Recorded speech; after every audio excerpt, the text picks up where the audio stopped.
Mute, please, then as well. Yeah, we are. Mute all. Yes.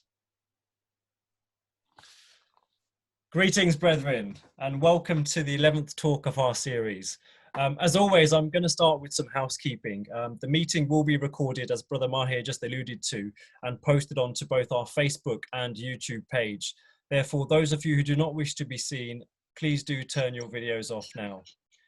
Also, last week we had a fair bit of background noise during the talk, so if you could please all be mindful to put your mics on mute, that would be really appreciated, as I'm sure the background noise, as we've just witnessed, is rather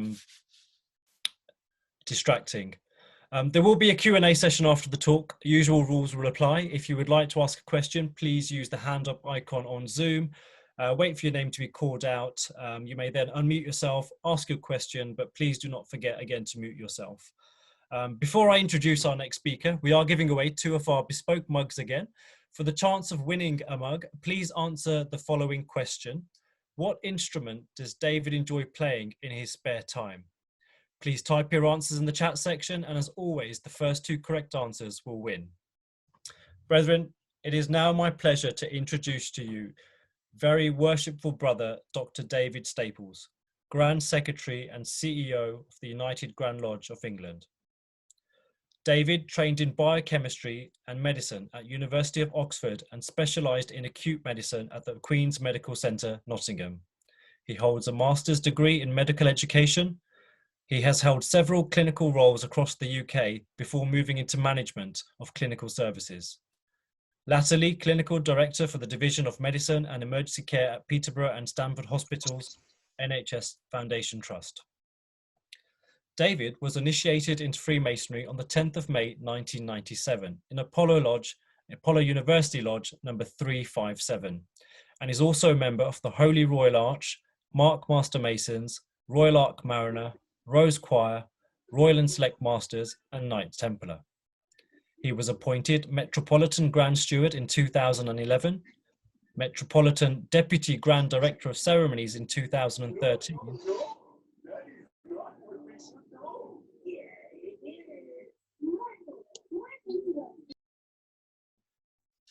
apologies, brethren. He was appointed Metropolitan Grand Steward in 2011, Metropolitan Deputy Grand Director of Ceremonies in 2013, Assistant Grand Director of Ceremonies in 2014, and was promoted to Deputy Grand Director of Ceremonies in 2016. He was appointed to the newly created full-time role of Chief Executive Officer in September 2017 and invested as Grand Secretary in April 2018. David has been at the forefront of transforming the organisation for the modern age, charged with developing a professional, fit-for-purpose and efficient central headquarters in the heart of London, whilst helping the public to understand what Freemasonry is, who we are, and what we do. David made headlines in the media at the beginning of 2018 when he spearheaded a nationwide campaign to challenge inaccurate and misleading information about Freemasonry. This was led by a personal letter by David entitled "Enough is Enough," calling for an end to the ongoing misrepresentation of United Grand Lodge of England members. His goal is to normalise the public perception of Freemasonry and improve its commercial successes. In his personal life, David enjoys singing, travelling, entertaining, home improvement, rowing, and historical novels. He is married and has a young daughter. How he manages to fit it all in, I do not know, but I suspect having a great team alongside is part of the reason. David, before I hand the virtual mic over to you, may I express my gratitude to your executive assistant, Chelsea Mendita, who has been most helpful to us over the past few weeks. Grand Secretary, the floor is yours. Thank you very much indeed.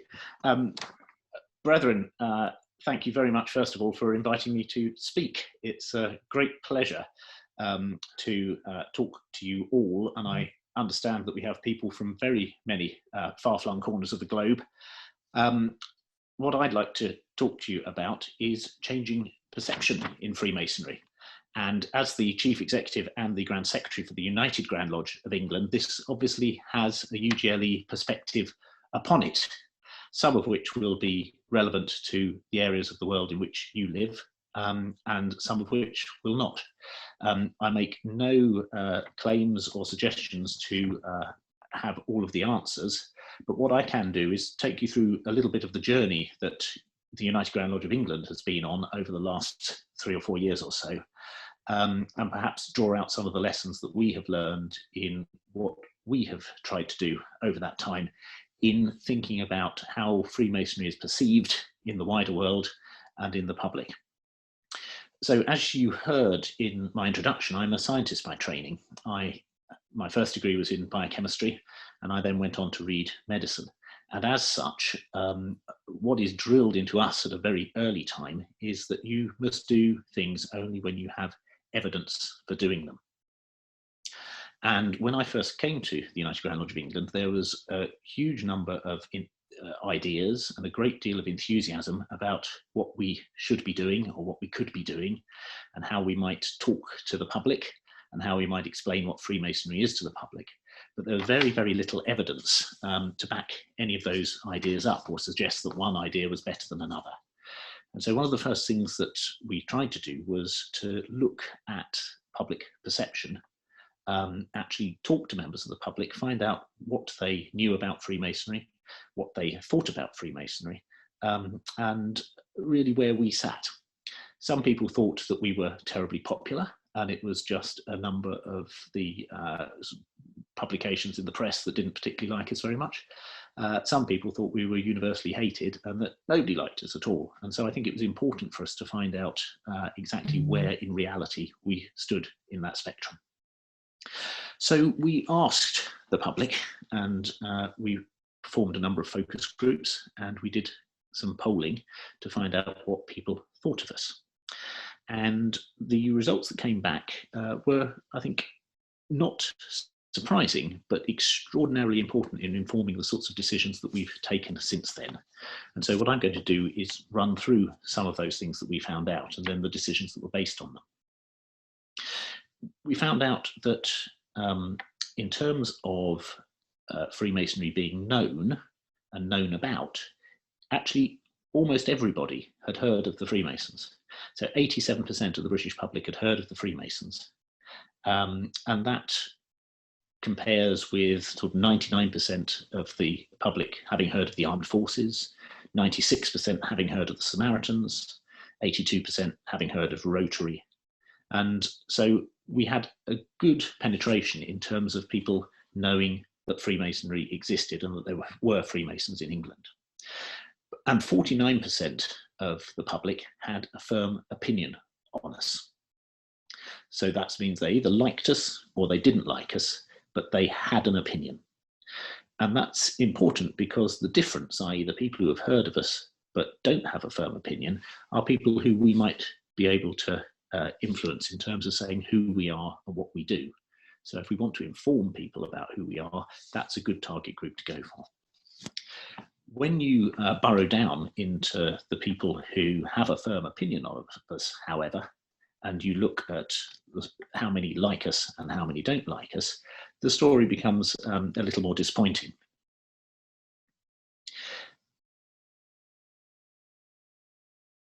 How somebody is liked or an organisation is perceived is measured by something called the Net Favorability Score.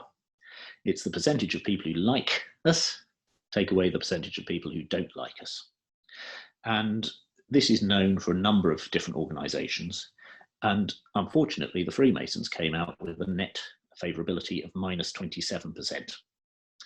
And you can compare that to other things other organisations.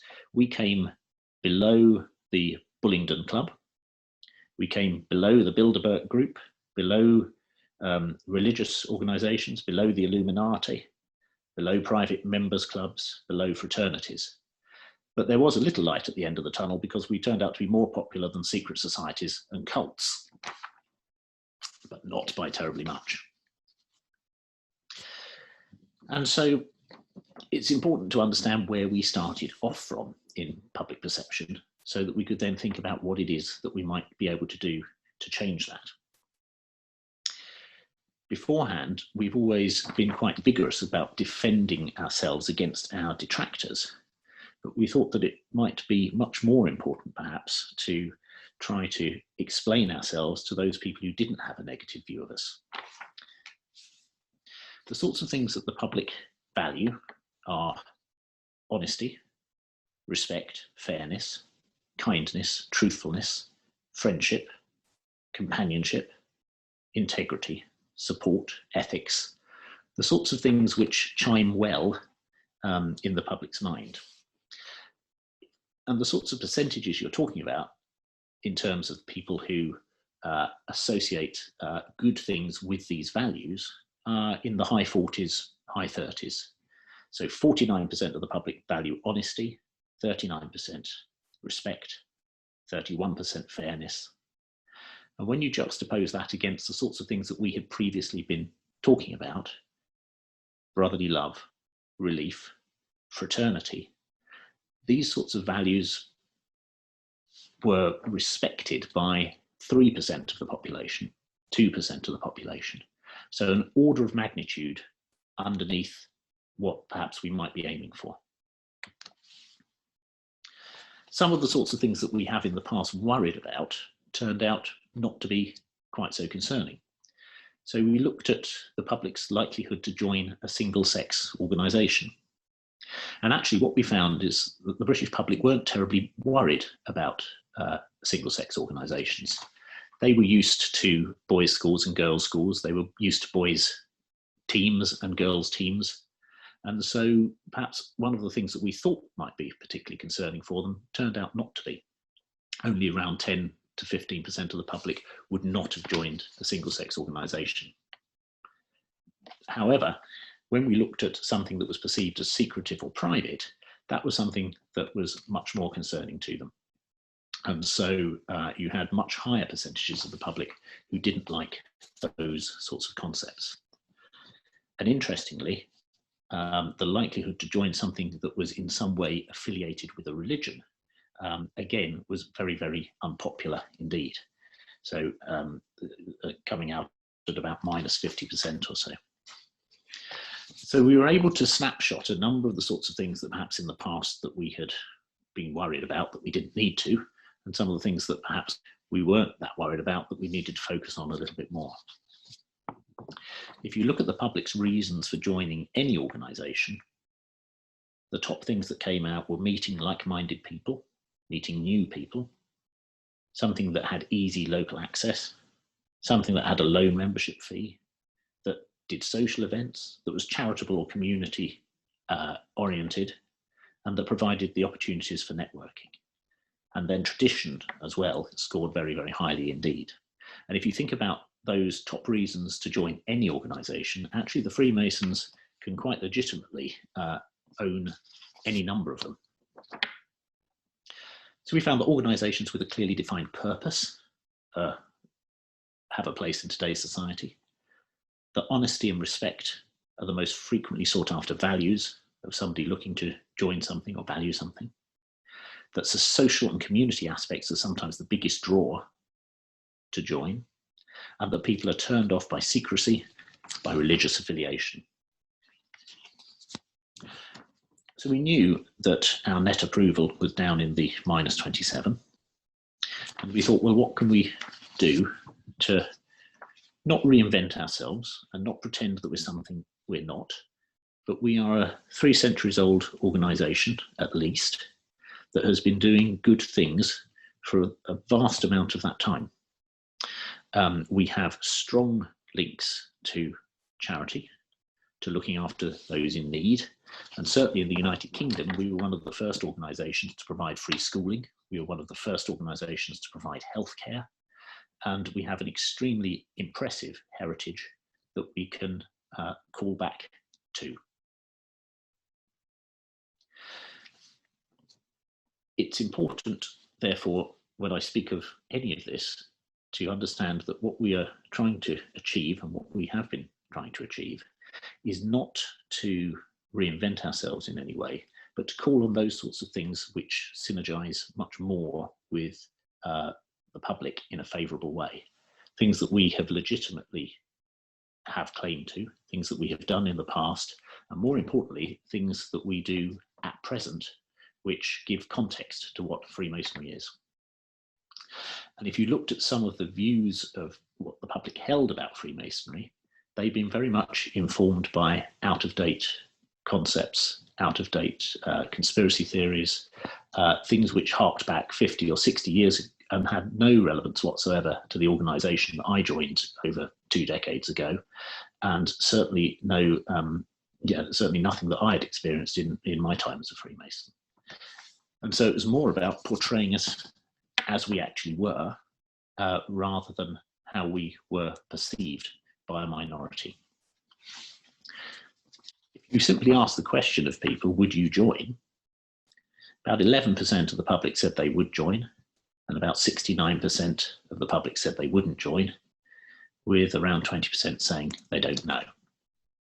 But if you tell them some simple facts about Freemasonry, Freemasonry is one of the world's oldest and largest non-religious, non-political, fraternal and charitable organisations.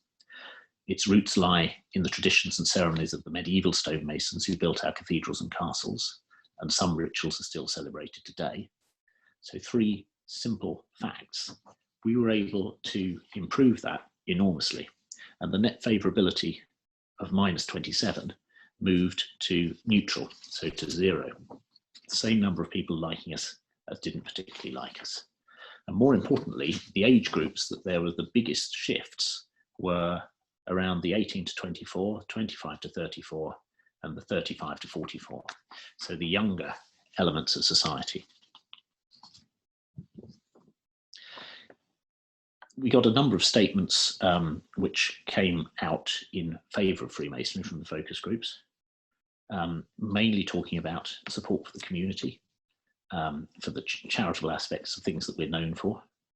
And we have the Masonic Charitable Foundation, the Masonic Fund for Surgical Research, and a number of other smaller charities that we are very closely involved with. And similarly, it gave us some insights into some of the things which the public did not like about Freemasonry.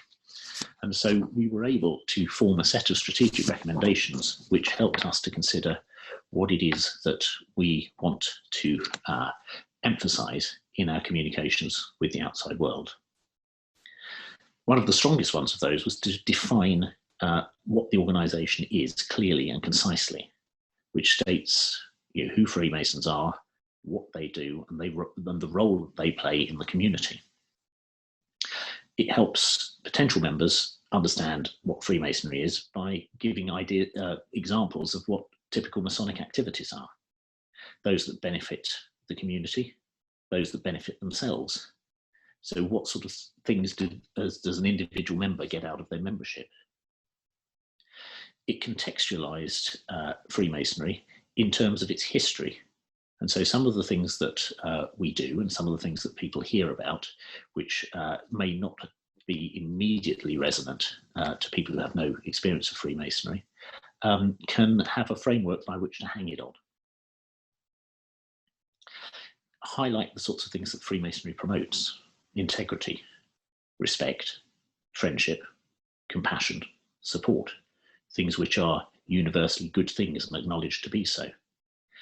But also, and more controversially, perhaps modernize and update some of the language that we use to describe ourselves when talking to external audiences. Things like strict moral code, supreme being, certainly amongst the British public, conjure up an entirely different view, an entirely surprising view, which we weren't aware of beforehand. Masonic, for example, conjures up the words demonic and satanic, whereas using the word Freemasonry conjures up none of those sorts of illusions. And so language is important. Unless you understand the sorts of things in the minds of the audience that you're talking to, you can sometimes give quite entirely the wrong impression.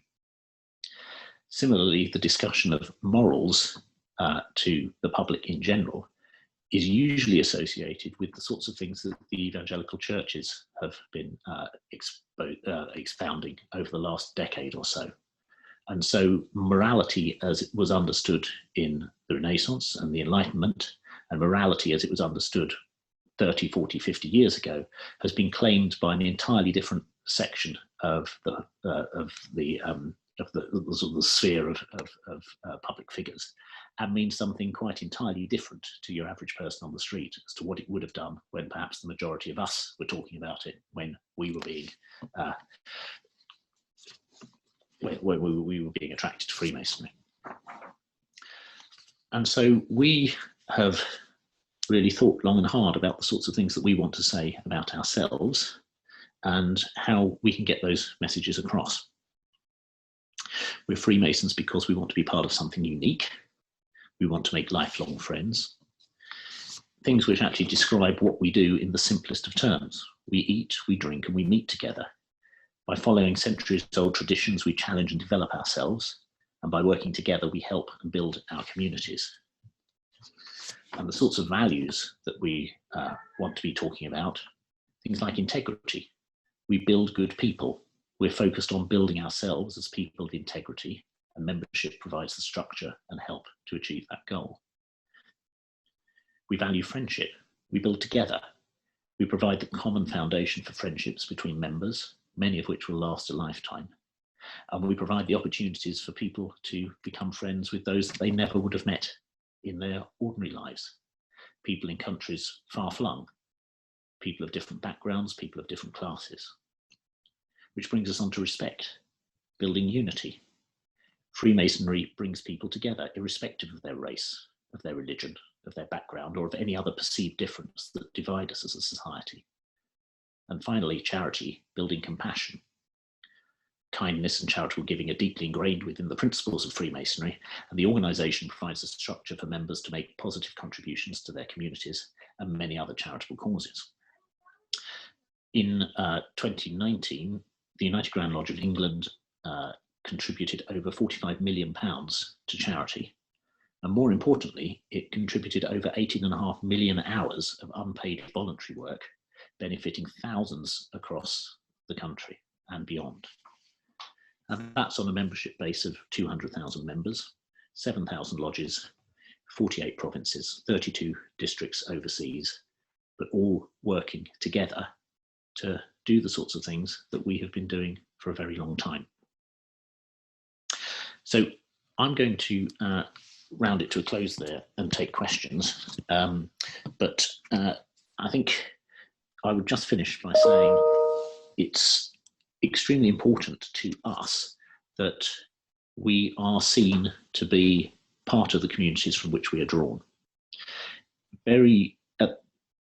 At the turn of the last century, bar one, we were very, very visible in society, and it would have been very unusual for men of substance and of standing, those who were leaders, those who were influencers, not to be Freemasons. And over the last 50 or so years in England, we have retreated into a shell to become a shadow of our former selves. And I think what we are very keen on doing and ensuring that happens over the next 5, 7, 10 years is that we come out from that shell, that we aren't afraid to show people who we are and what we do and what we believe in. We're not afraid to talk about the sorts of things that we accomplish for ourselves in terms of bettering ourselves. We're not afraid to talk about the things that we do for our communities in bettering our communities. And that once again, the vast majority of our members are happy to hold their heads up high in public, be proud to be Freemasons, be proud to be counted among our number, and to talk much more openly about the sorts of things that we do. Thank you, brethren. Grand Secretary, thank you very much. Really informative. It would no doubt surprise you that I've already got lots of hands up to ask you questions. Brethren, just if you could use the hand up icon on Zoom and wait for your name to be called out, that'd be really appreciated. Thank you. If we could first go to Brother Giovanni, please. Good afternoon, Grand Secretary. I must say I enjoyed your article, Enough is Enough. That was really hit the nail on the head. And all these things we talked this afternoon, I must point out that quality is better than quantity. I was going to ask you a question. I'm wondering if you're aware of the situation in the Italian Grand Lodge, where since 2017 there has been a modification of the statute, putting the mark as completion of the third degree, and this has put a lot of pressure on a lot of brothers. And I know for a fact that many lodges have left, and there is a little bit of a problem at the moment. So I don't know if you guys are, or if you're aware, or I'm sure you're aware. Just if you could highlight.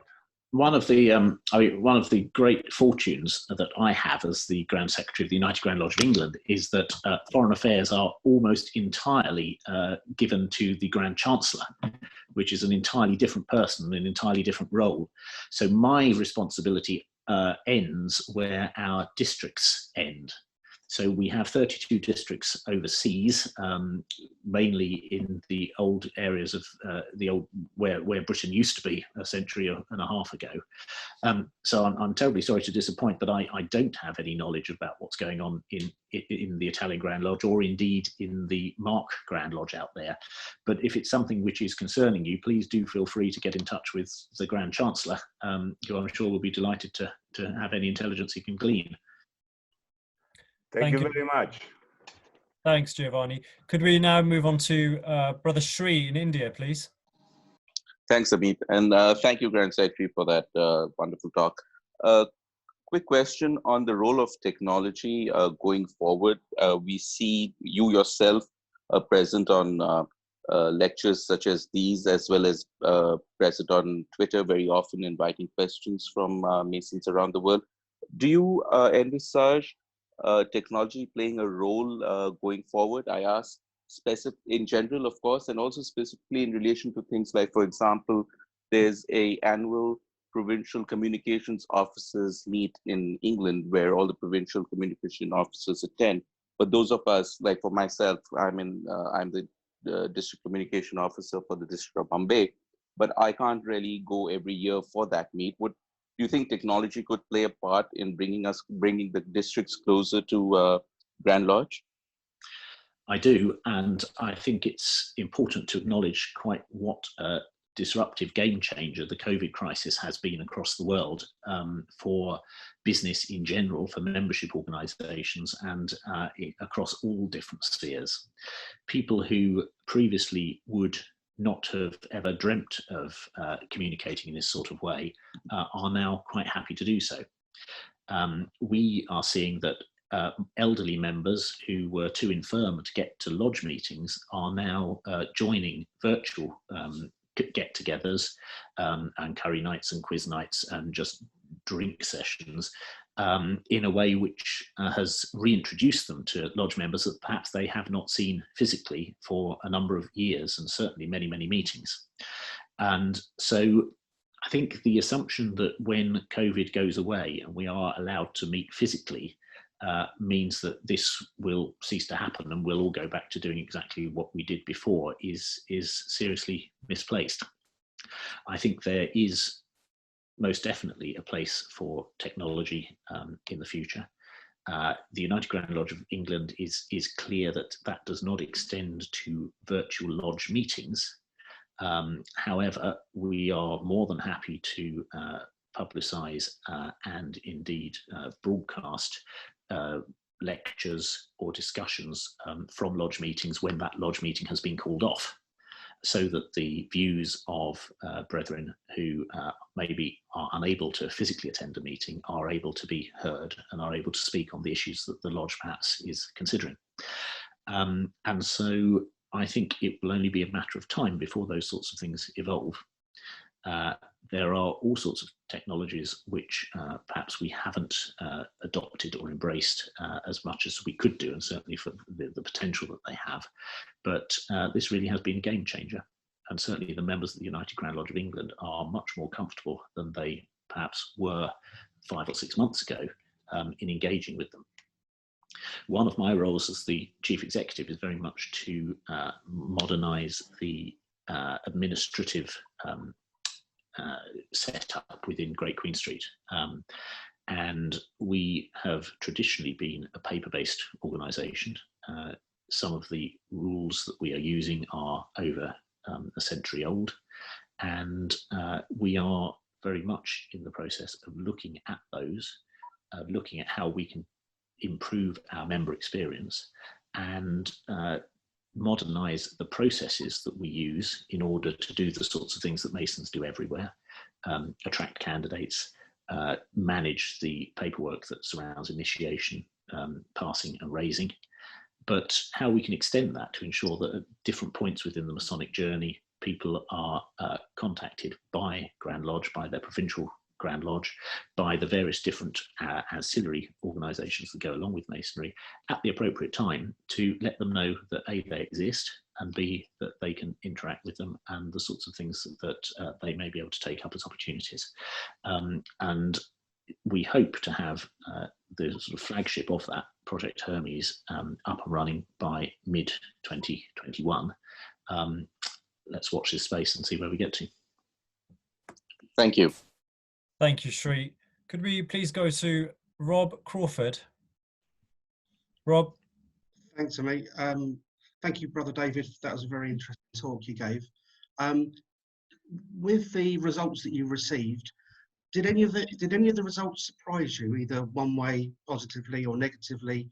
I know often when I engage with friends and colleagues who are not affiliated with Freemasonry, sometimes the responses you get back are quite surprising one way or the other. And were you surprised by any of the responses and feedback that we were given within that? Yeah, I think we all have had the experience perhaps of talking to people and saying that we're Freemasons, and you get one of two responses. You either get sort of a genuine interest, or somebody who knows something about it and you get a smile, or you have somebody who looks at you in abject terror and the eyes whiten and the buttocks clench, and they're out the door as fast as they possibly can. What surprised me, I think, was the immutability of opinion in certain age groups. So if you are under 45 in the UK, actually you are able to change your mind if you're told who we are, what we do, some examples of who we are and what we do. But if you're over 45, there's almost no point in bothering talking to people who don't like us very much, because there's no swing in political terms. So if you were talking about a political party, you do the swingometer and the sorts of things you see on the telly, there is no swing in that age group. So the millennials and those 10 years above and 10 years below actually are much more open-minded and much more likely to change their minds. Whereas by the time you get to sort of 50 or so, you're set in your ways and there's no point in even trying.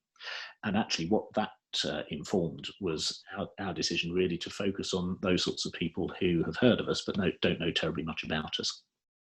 And so whereas the Enough is Enough campaign, I think, was very important to put a line in the sand and not allow anybody just to say whatever they want about us, no matter how fanciful or ridiculous it is. The majority of our efforts now at the moment go to informing the public as to who we are and what we do, not trying to change the mind of people who don't like us very much.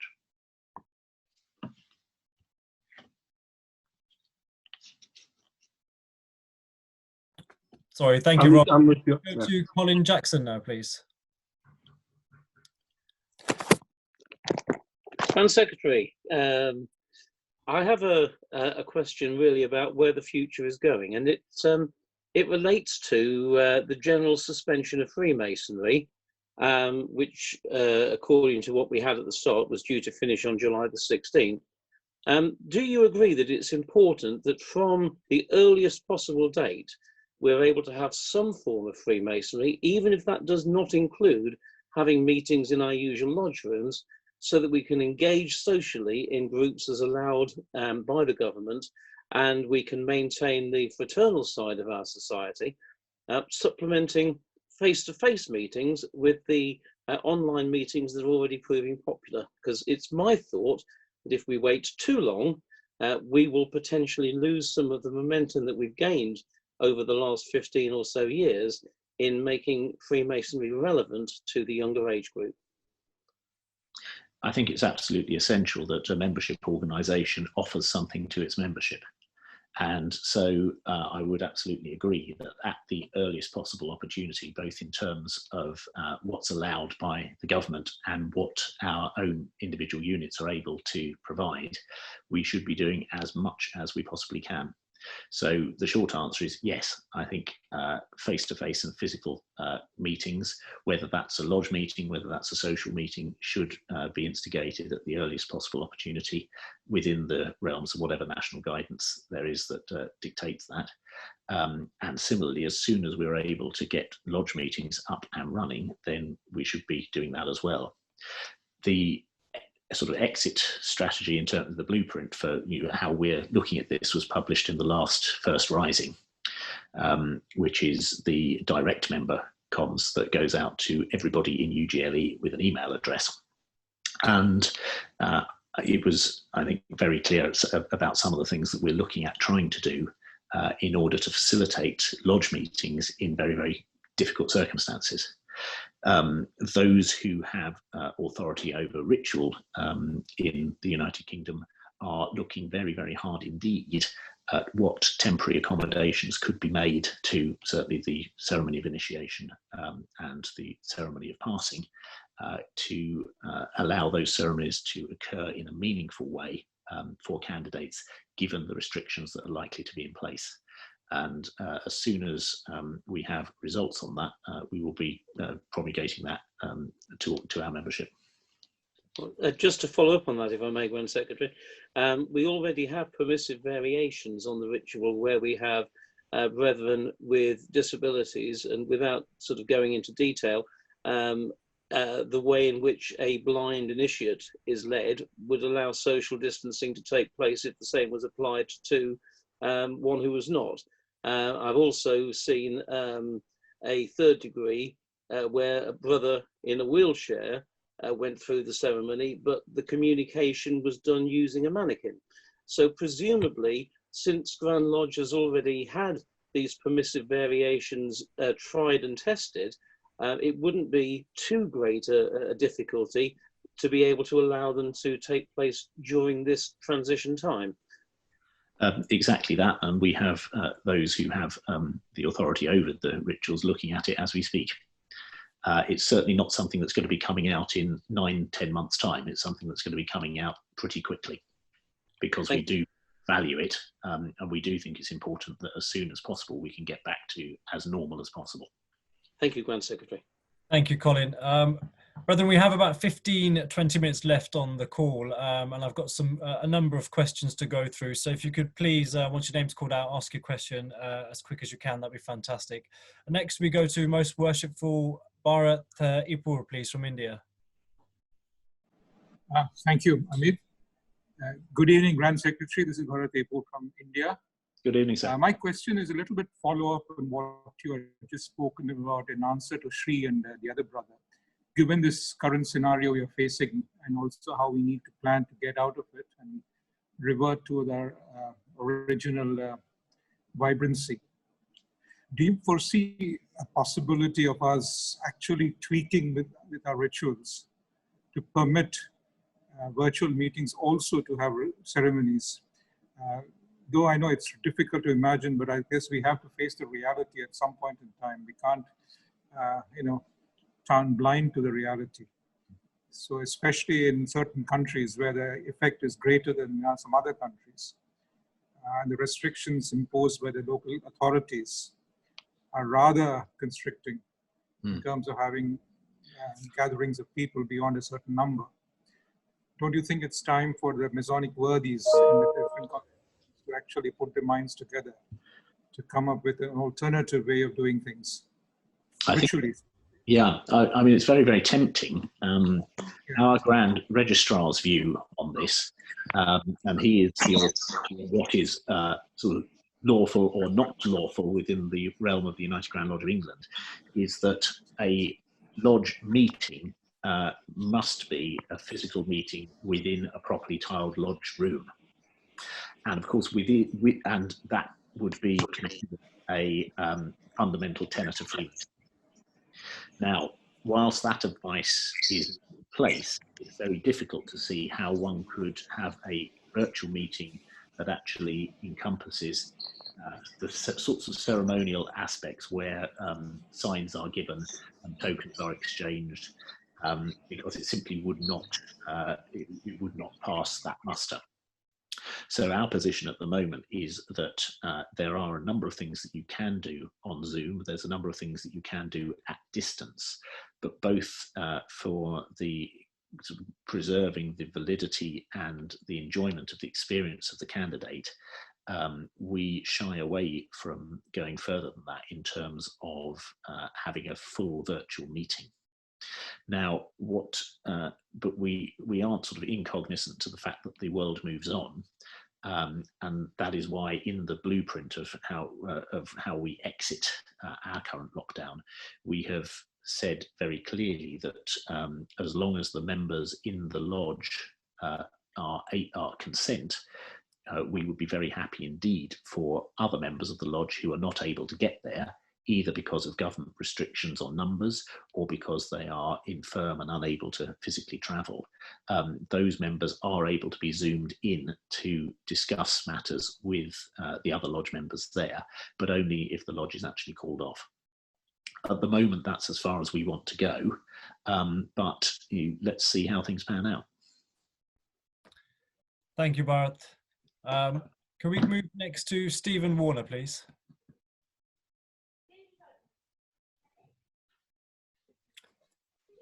Do we have Stephen on still? Sorry about that. Wishing for David. Thank you very much for a very interesting lecture. Currently, I support our provincial communications officer in Warwickshire, and one of the things that I tend to do a lot of is talking to journalists, especially press, paper media, and every time with speaking to these people, one of the first things we seem to have to overcome is an aversion to being propagandized as they see it, which is, I think, a huge challenge that we've got to overcome. Do you have any thoughts about what we might do to improve that relationship? In the current lockdown, we have got more positive press, more articles, more national coverage and more national exposure than we have at any point in our history. We've had the Daily Telegraph political editor saying nice things about us. We've had the Guardian writing nice articles about us. These are things which were unheard of 2 years ago, 3 years ago. And we are very much in a transition period with the press. 2 or 3 years ago in the United Kingdom, you would only get into the press, Freemasonry would only get into the press if somebody had done something or there was some sort of negative context about Freemasonry. We are now in a transition period where the press are saying things like, do you remember the Freemasons? They're the lot that used to X. Well, now they're doing this, and then we're getting 10 inches on some good stuff that we're doing. And it is my fervent belief that if we continue to talk about what we actually do, and we don't shy away from talking about most things that we do, that the transition period in another 18 months, 2 years or so will bottom out so that they forget those first 2 lines, because we will now be the organisation who is known for donating tablets to hospitals so that their loved ones can keep in contact when they're not allowed visitors, and that we've donated 300,000 meals cooked in Masonic halls to vulnerable people in the communities, and we've donated 380 tons of food to food banks across the UK.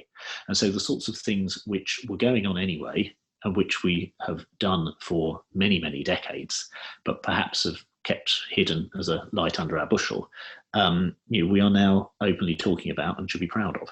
And I think that's the way that the human interest stories the press are interested in.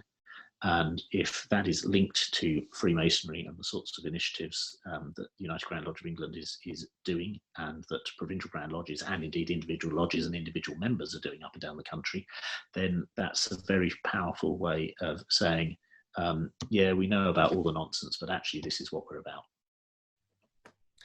Thank you, Stephen. Thank you, sir. Could we go to Jake Mossam next, please? Thanks, Amit. Thank you, Grand Secretary, for a very interesting insight into the rationale at UGLE. I wondered, on a personal level, much of the kind of breaking down misconceptions is that kind of word of mouth, talking to people as an individual member. And as somebody who's staring down a career in the NHS, I wondered what your personal experience has been, both before you were a high-profile member of the craft and now that everyone knows who you are. My experience, I would always be wearing surgical scrubs at work, unless I was going to a Masonic meeting in the evening, in which case I'd be in a suit. And so often, people would come up to me and say, "What on earth are you in a suit for?" And I would say, "Because I'm a Freemason." And that's where you get one of the two reactions. You'd either get somebody who's really interested, or you get somebody who looked absolutely terrified and tried to get away from you as fast as they possibly could. And in my many years of being a Freemason, I've never come across anything which I am ashamed of or think we shouldn't have been doing. And so trying to understand that latter reaction, the one of fear and mistrust, I think has very much guided the way that I've tried to understand the wider challenge that we have in getting our message across and being understood. In terms of how that pans out in a personal experience, I'm not an A-list celebrity by any means. I can still go to the shops without people sort of mobbing me or asking me for opinions on things. But it is true that I now have influence which perhaps I never had before, and that is an enormous responsibility. I'm aware that any organisational change has to go at the pace of the organisation, and people have to be comfortable with it, no matter how much you may or may not believe that it is personally right or wrong. And one of the most important things I think that we have to do is talk about what happens in the broadest sense within closed lodge rooms, because this is always the bit that the conspiracy theorists and even ordinary people have the greatest problem with. There is a perception out there that what happens between those, within those closed doors is somehow nefarious. It is secret. It is up to no good. Whereas we all know what actually happens is morality play and then some business aspects of the meeting. And if you explain in simple terms what those things mean and what you're actually being taught, I think that's really, really important. First degree teaches the concept of equality, that you're born equal, that some people do better than others, and that it's the job of the ones who have done better to look after those who have not done so well. Second degree teaches you the importance of improving yourself by education and to become a better person for yourself and for society and for those around you.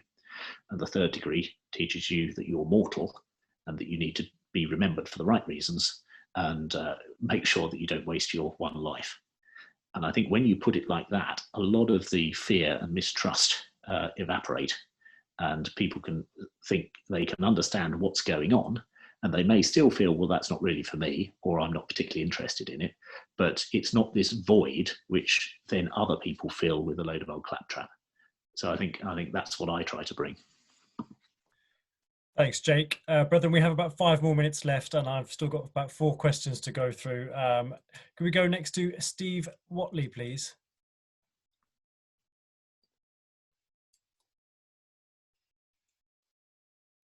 Stephen Watley? Sorry, yeah, I've unmuted myself now, sorry. Thank you very much, Very Worshipful Brother Grand Secretary, and greetings from Royal Lodge of Friendship from Gibraltar. I just wanted to ask, are there any future plans for using social media as a way to improve understanding and of our values, etc., amongst kind of a different demographic of the younger population? And secondly, that I've seen the UGLE Instagram page, and I wondered how well that's kind of been received. When I first arrived, we had a very different communications setup and structure. And I think something that I've tried to do over the last 18 months or so is build that into a much more professional outfit. and also evidence-based some of the things that we need to be doing in order to reach out to different demographics, to people perhaps we haven't reached before, and use things better. So in terms of Facebook and social media, we now have people of your age on the staff who are giving workshops up and down the country in different provinces in order to ensure that they are sharing best practice. So some of the things that provinces are doing really well are incorporated into that presentation they give, and those responsible in the province for that means of communication are taken through the sorts of things that work, the sorts of things that don't work, how not to fall into some of the simple traps that you can fall into in social media. And so we are very much at the start of that particular journey. As they find their feet, and as the organisation as a whole becomes more sort of professional and comfortable with using these sorts of media, yes, you will see that. And so you see some of the more forward-thinking provinces and metropolitan who are using very specific targeted marketing within Facebook for particular age groups, particular demographics, and the message that is sent to them is much more personalised. And I think we just have to be smarter. The expertise is out there in order to get our message across, and we need to use all of these modalities in the way that they are being used by the smarter organisations in order to ensure that the message we get across is right. But in all of it, we must be very, very careful that what we're selling is actually who and what we are, because there is another concept which we want to avoid at all costs, which is buyer remorse. And there is no point in saying that we are X, Y, and Z, when actually when people come and join us, their experience is completely different from that. And so we have to be absolutely honest and truthful about who it is we are, what it is we do, what we represent as individuals in an organisation. And in that way, the sorts of people that we attract, as Giovanni said, it's quality and not quantity. And we get the right sorts of people who are right for the organisation. Thank you. Thank you, Stephen. Could we please go to Rob Waldron next? Rob? Yeah, hi. Yeah. First of all, thanks for the talk. I've got a two-part question, if I may, Grand Secretary. First one is, if you could wave a magic wand and change 3 things in Masonry, what would those 3 things be? And the second part, how can we as grassroots troops, for want of a better phrase, actually help with the new vision? I'm going to take the second one first because it's easier. In terms of helping with the new vision, don't be afraid to craft the sorts of lodge that you want to be a member of. It's often the case that before you gain influence within a lodge, before you're able to feel that you can affect any changes, you have to be really very senior and have gone through all sorts of offices and done all sorts of things. Lodges exist really to serve the group at any one time that forms up their membership. And so sometimes you find, or our initiates find themselves in lodges which they don't gel terribly well with. And you know full well that actually there are other lodges out there that they would sit much more comfortably within. So I think talking openly about that is important, which brings me on to perhaps the first thing that I would change, and that is the inertia of people wanting to feel that they have to do it in one particular way or it's not right for them. There are hundreds of different personal experiences of Freemasonry across a very, very broad spectrum. And each lodge will have a different character, a different personality, and as such, people of a whole different perspectives will be more or less comfortable in one type of lodge or another type of lodge. And we have the great benefit of being able to visit each other. We have the great benefit of being able to explore all of these different facets of lodge characteristics if you think that there's one that suits you better or one that you might enjoy better, don't be afraid to move to up sticks and think about the sorts of lodge that you want to be a member of. Similarly, if there's things that you want to do within your lodge and you want to change that, don't be afraid to talk about it.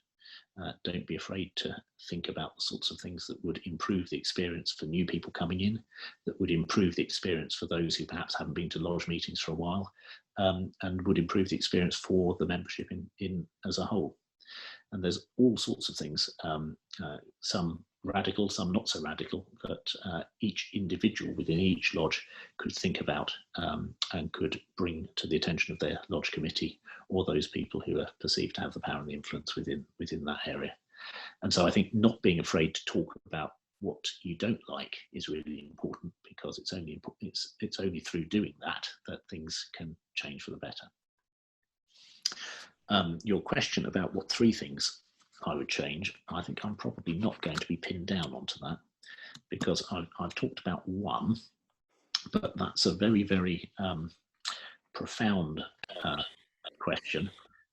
And I would want to give it the thought that it deserved, rather than just coming up with 3 trite ones on the spot. So I'm going to do the sorts of things that politicians never do. And I'm going to say, if it's all right with you, I respectfully decline to answer that at this time. But what I will try to do is give Amit an email thinking about 3 things that I want to change that perhaps he might share with this group at a later date. Wonderful. Thank you, Will. Thank you, David. David, it'll be okay. We've got 2 more questions. Are you okay for time? Yeah, that's fine. Wonderful. Could we go to Paul Burgess, please?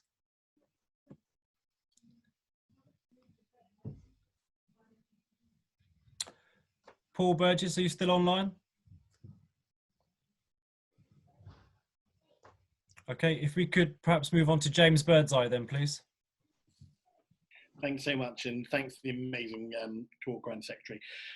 The question sort of I've been thinking about is in terms of actually, you said about what happens inside the lodge, and how can you see the COVID crisis and what sort of happened to us in terms of what might change in ritual, and specifically for brethren that may be a little bit younger and got lots of pressures with work, and sometimes also, like with myself, having dyslexia and learning difficulties and stuff like that. In terms of the pressure of learning rituals, sometimes can get to the point of actually not enjoying one's masonry quite as much as want to, and particularly going towards the chair.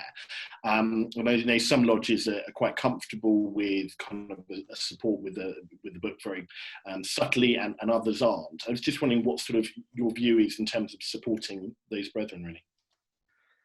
So I think it's always important not to underestimate your own personal authority and your own personal and the knowledge of yourself. Lots of people in Freemasonry get a huge amount out of being pushed, out of being taken from perhaps underconfident person through those various offices, through the chair, doing something which is very special, unique, and perhaps in their life, one of the most frightening things that they've ever done. And they grow as individuals and they grow as people as a result of that experience. But it is not the case that that is how it is for everybody. And I think it's really important, if you understand that actually you can grow in other ways. You can grow as part of being part of that lodge, of the friendships that you gain in that lodge, of doing a little bit of ritual that perhaps is a big thing for you, but not a big thing for some of those people who are irritating and can learn ritual at the drop of a hat, and can read the book 5 minutes before the meeting and then deliver a perfect raising, and we all know who they are. There's nothing to be ashamed of, and there's nothing wrong in simply saying, actually, that isn't for me. I am not like that. Here's where I would like to get within 2 years, 3 years, 4 years, 5 years, and if you could help me along that journey, that would be great. And I'm very happy to review that in 2 years, 3 years, 4 years, 5 years, because I might surprise myself or you might be surprised by me. But I don't think there's any shame in that. And I don't think a one size fits all and sort of the conveyor belt that some lodges operate is necessarily right for everybody. And I think the only people who can alter that is the individual themselves. Because I suspect that if the individual speaks up and says, actually, you know, there's a lovely idea, no, not for me, they'd probably go, oh, all right, and then they go and find somebody else. But the important thing is to say what it is you are comfortable with, so that you do get something from it yourself, and that you're comfortable with what it is that you're aiming for. That's fantastic. Thanks so much. That's an amazing answer. Thank you. Thanks, James. Grand Secretary, I will round this Q&A up now with one final question for you. It has come from another brother. What are your thoughts on holding limited virtual LOIs? Now, what I was saying about the Grand Registrar in terms of virtual meetings, he's also equally very clear that lodges of instruction are entirely fair game over the internet, with the proviso that those elements of choreography which are, and those words which are dotted out in the ritual books are not mentioned and are not done. So most of the elements of choreography would be very difficult to do virtually anyway, because it involves one person usually leading another person or taking somebody around.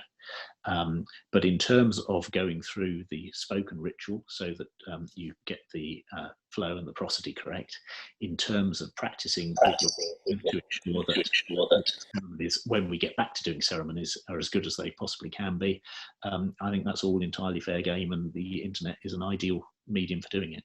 And I wouldn't be at all surprised if a number of LOIs continue to continue in the virtual sphere after COVID ends. Yeah, absolutely. I agree with that. Thank you so much. Grand Secretary, thank you very much for your time today. It's been insightful, informative. I mean, I can't even keep up with the private messages that are coming through. But thank you so much. Before we all go away, there are two winners for the question. The answer to the question was, Grand Secretary, what instrument do you enjoy playing? I am an organist. Absolutely. So well done to Jake Mossam and Matthew Burt, who are quickest off the mark. A number of you did get it right, but just not fast enough, I'm afraid.